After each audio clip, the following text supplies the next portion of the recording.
Today is a continuation of last week's episode, so stay tuned.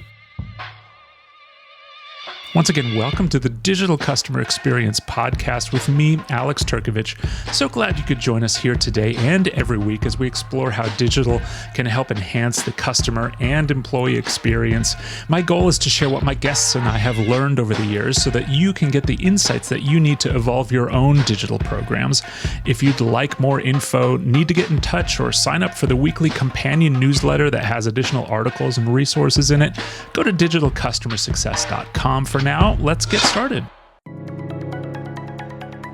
Hello and welcome back to the Digital CX Podcast, the show where we talk about all things digital in CX. And this is episode 85, which is a continuation of last week's episode.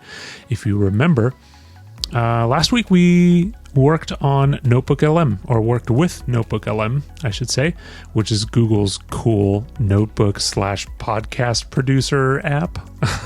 Very bizarre combination of things, but we worked with it to essentially produce a year-in review of the Digital CX podcast. So what we're going to do today is to listen to the outputs of what it is we fed into NotebookLM and what it gave us back in terms of a very cool co-hosted podcast episode.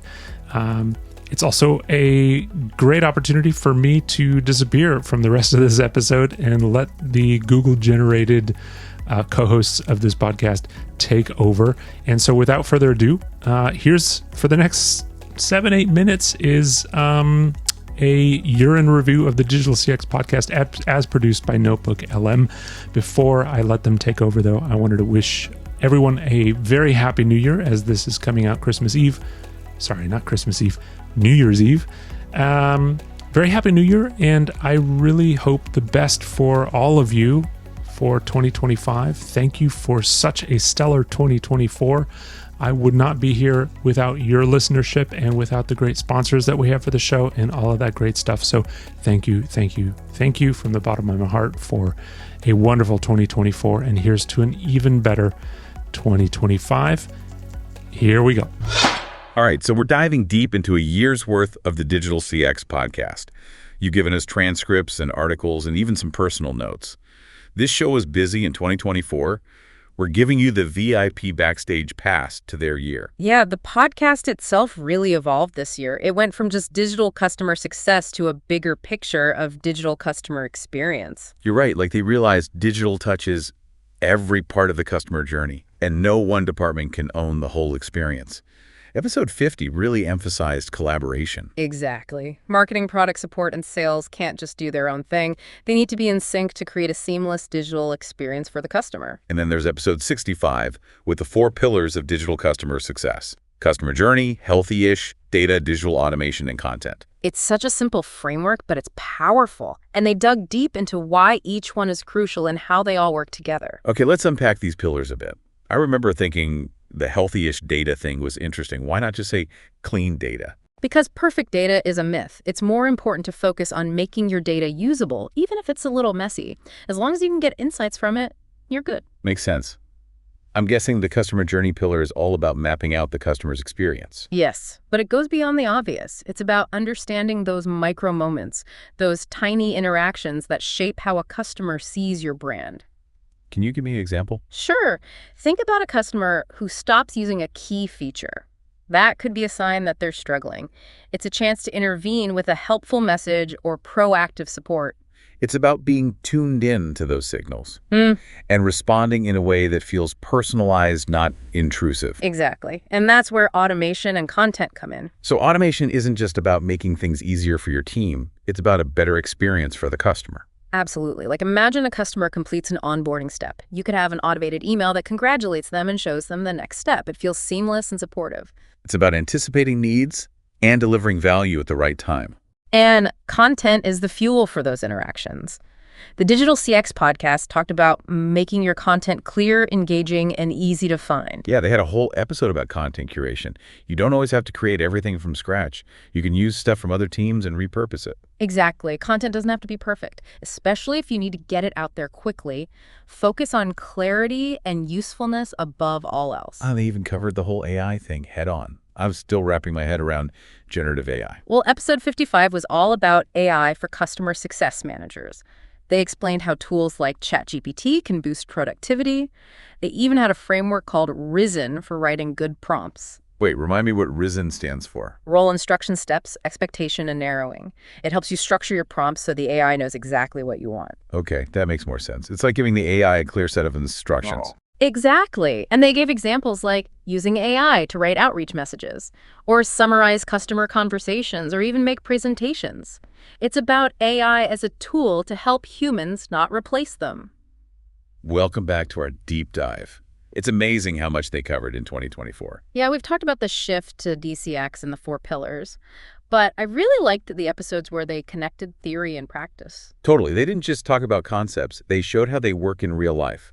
Like episode 70, all about measuring success. Oh yeah, they talked about using CS metrics and marketing metrics to get the whole picture. Exactly. You need to understand how those metrics relate to each other and how they help you reach your goals. They had examples like analyzing onboarding emails. Right. Or how in-app tutorials affect feature adoption. It's about proving the value of your digital program. And they didn't ignore the challenges, like episode 60, where they talked about measuring customer health without all the fancy data. That was helpful for people without the best tools.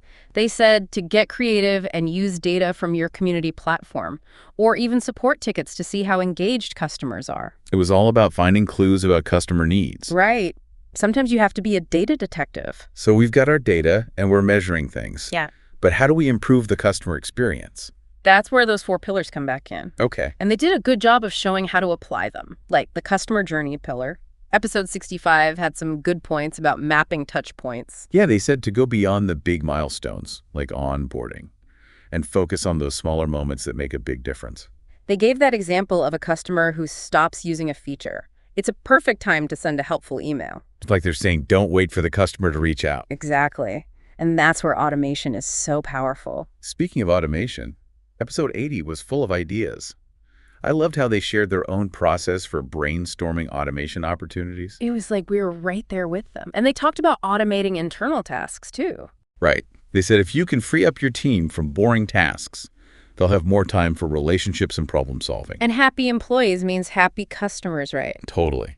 But you need the right content to make that automation work. Right. That's the content pillar. And they had some real advice about content, like in episode 65 where they talked about creating content that's valuable to the customer. Yeah, and they were honest about it. They said creating content is a lot of work. Yeah. But they said to be creative and repurpose materials. They even said it doesn't have to be perfect. Just clear, concise, and helpful. Okay, so we've covered those 4 pillars.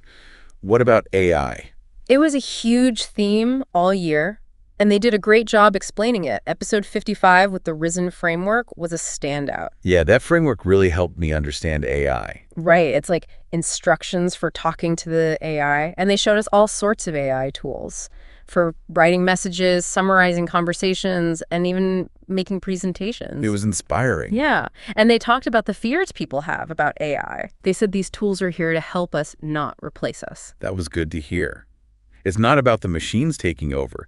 It's about using AI so we can focus on the things that need human skills. So we've seen how the Digital CX podcast changed in 2024, from their new focus to the 4 pillars and even AI. It's been a lot. But they didn't just talk about it, they actually did it too. What do you mean? Well, they had some big achievements this year, like that Digital CS Maturity Assessment in episode 75. Oh, yeah. That was a great way to figure out how good your digital programs are. Exactly. And they didn't just give you a score, they told you how to improve. Right. And it was easy to use. Just showed they really care about helping the community. And they were so consistent with the podcast. Yeah, they never missed a week. It's impressive, especially with everything going on. Choose their passion. And they had a good mix of solo episodes and interviews. Right. It was like getting a crash course in digital CX. And speaking of journeys, what about that big announcement in episode 80? Oh, yeah. The host got a new job at Belfry. I was so happy for them. Me too. It was great to see them put everything they learned into practice. It proved that all this stuff really works. Exactly. And they kept doing the podcast even with the new job. It shows how much they care about the community. So as we wrap up this deep dive, I think the Digital CX podcast is more than just a podcast. I agree. It's a community, a resource, and an inspiration. They've made complex things simple and shared great advice. And I'm sure they'll keep shaping the future of digital CX. So here's a thought for you, the listener. How will you use what you've learned to make better digital experiences?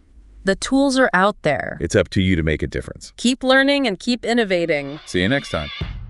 Thank you for joining me for this episode of the Digital CX Podcast. If you like what we're doing, consider leaving us a review on your podcast platform of choice. If you're watching on YouTube, leave a comment down below. It really helps us to grow and provide value to a broader audience and get more information about the show and some of the other things that we're doing at digitalcustomersuccess.com. I'm Alex Turkovich. Thanks so much for listening. We'll talk to you next week.